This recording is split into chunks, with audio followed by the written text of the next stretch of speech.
রাষ্ট্রের সার্বভৌমত্বের জন্য, আমাদের নিরাপত্তার জন্য, আমাদের ভবিষ্যৎ প্রজন্মের জন্য আমরা শরীর সম্পদ সেটা আমরা শক্তি করো। এই রোহিঙ্গাদেরকে আমাদেরকে নিয়ন্ত্রণ করতে হবে। কেন মাথার ক্যাম্পের ভিতরে ঢুকবে? কানাডারের বেড়া দেওয়া হয়েছে, এরপরে মাথার কিভাবে ক্যাম্পের ভিতরে ঢুকছে? রোহিঙ্গারা কেন মাথাদের সাথে শক্তিতে থাকবে? এরা এই টাকা দিয়ে ইয়াবার টাকা দিয়ে তারা বিক্রি করছে, এরা বিভিন্ন মাধ্যম থেকে বিভিন্ন অস্ত্র ক্রয় করে সেই অস্ত্র কাদের উপর ব্যবহার করা যায়, তারা এই অস্ত্রগুলি জোগাড় করতেছে, সেটা নিয়ে আমাদের আজকে ভাবার বিষয় রয়েছে।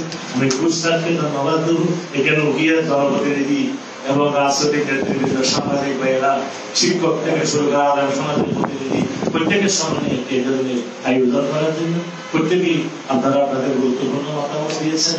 আমরা চাই রোহিঙ্গারা যেহেতু এটা এখন আন্তর্জাতিক ইস্যুতে পরিণত হয়েছে, ইতিমধ্যে আপনারা জানেন আন্তর্জাতিক ভাবে চীন এবং আমাদের যে ভারত রয়েছে, ভারতের মধ্যে একটা ভুল বোঝাবুঝি যুদ্ধম থেকে মনোভাব আমরা দেখতে পাচ্ছি। এই জন্য আমি মনে করি সমস্যা রোহিঙ্গার সমাধান হওয়ার সেই সুযোগ নেই, যেহেতু রোহিঙ্গাদের স্বার্থ সংশ্লিষ্ট নিয়ে এই দুটি দেশ গঠিত রয়েছে, একটা হচ্ছে চীন আর একটা হচ্ছে ভারত। তাদের মধ্যে যে একটা মনোভাব দেখা যাচ্ছে, তাদের যদি মনোভাব থাকে আমি মনে করি রোহিঙ্গারা সমস্যা যাচ্ছে না। যেহেতু ওনারা যাচ্ছে না, যেহেতু এটা এখন বাংলাদেশের নির্দিষ্ট একটা ইয়ের মধ্যে আন্তর্জাতিক লেভেলের একটি বিষয় দাঁড়িয়েছে, তাহলে রোহিঙ্গারা যদি এখানে দীর্ঘমেয়াদী থাকে তাহলে আমাদেরকে সহাবস্থান অবশ্যই বজায় রাখতে হবে।